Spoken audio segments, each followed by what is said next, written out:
আসসালামু আলাইকুম প্রবাসী ভাইরা।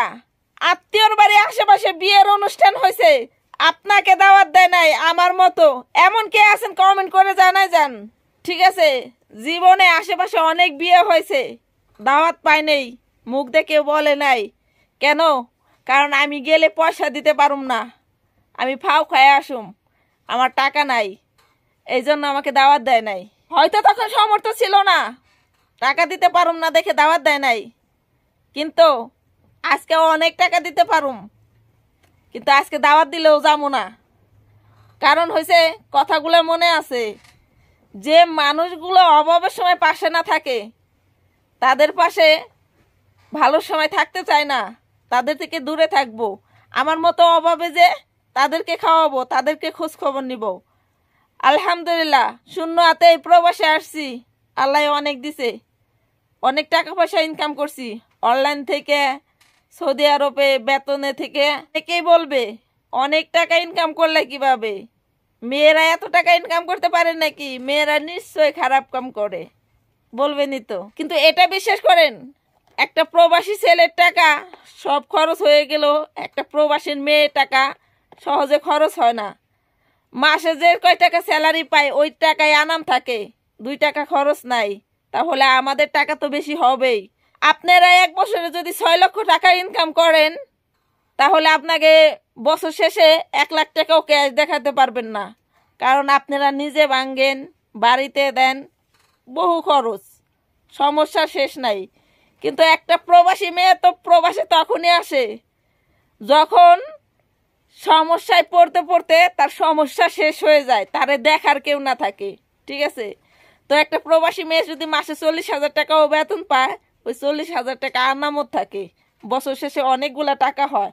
এই জন্য বলতেছি আল্লাহ অনেক টাকা দিছে, আমি অনলাইন থেকেও ভালো টাকা ইনকাম করছি, সৌদি আরব এসেও ভালো টাকা ইনকাম করছি। তো টাকা থাকলে কি হবে? কিন্তু ওই যে যে মানুষগুলো বিয়েতে দাওয়াত দেয় নাই, সে মানুষগুলোর কথা মনে পড়ে, ইচ্ছে করে বলি, কিন্তু ভিডিওগুলো না তারা দেখে আমার ভিডিও। ঠিক আছে, তারা আমার ভিডিও দেখে দেখে আজকে কথাগুলো বললাম না, কিন্তু হাড়ে টের পাইতেছে মানুষগুলোকে। প্রবাসী ভাইরা এরকম হাজারো প্রবাসী ভাই আছে, অসহায় ভাইবে আশেপাশের আত্মীয় পাড়া প্রতিবেশী ফ্যামিলির মানুষ বিয়েতে দাওয়াত দেয় নাই, তখন না বিয়েটা খাওয়া মেটার করে না, ওই যে বুকের ভিতরে একটা কষ্ট, শালার আজকে আমার পয়সা নাই দেখে বিয়ে বাড়িতে আমার আত্মীয় স্বজন আমাকে দাওয়াত দিল না। আল্লাহ বাঁচাই রাখলে আইতাছি দেশে, ঠিক আছে, ওই বড় লোককে ঠাবাই না, আমি গরিব মানুষরে খাওয়ামু।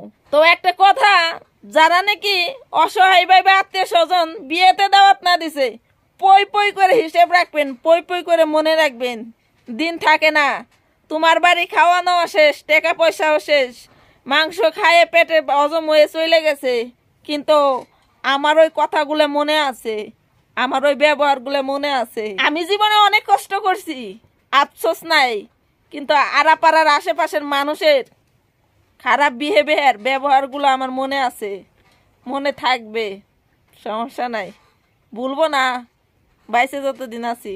আমরা মনে করি পৃথিবীতে বেঁচে থাকতে খুব কিছুর প্রয়োজন নাই, কটা ভাত ডাল ভাত খাইতে পারলে ঠিক আছে, কিন্তু সমাজ বাস্তবতা আশেপাশের মানুষ পরিবেশ ওই ডাল ভাতে পোষে না।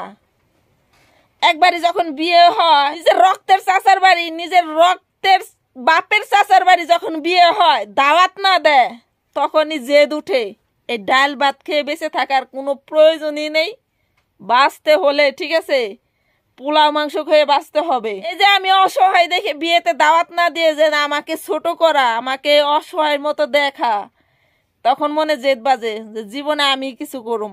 আলহামদুলিল্লাহ, আমার নানির মুখে একটা কথা শুনতাম, আমার নানা বাড়ি অনেক বড় লোক।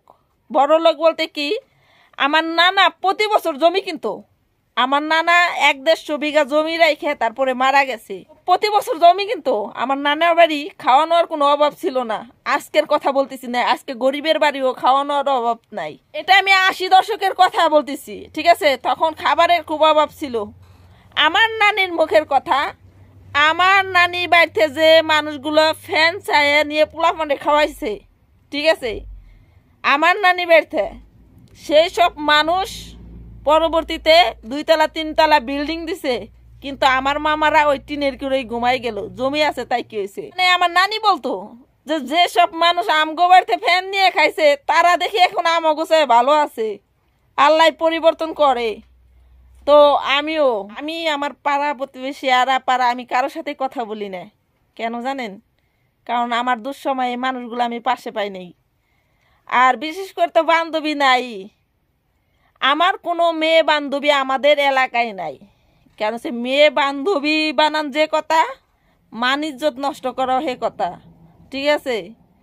আমার লাইফে কোনো বান্ধবী নাই যে যার কাছে আমি মনের কথা বলবো, পরে সেটা বাস্ট হয়ে যাবে। জীবনে একাই চলছি, একাই চলি।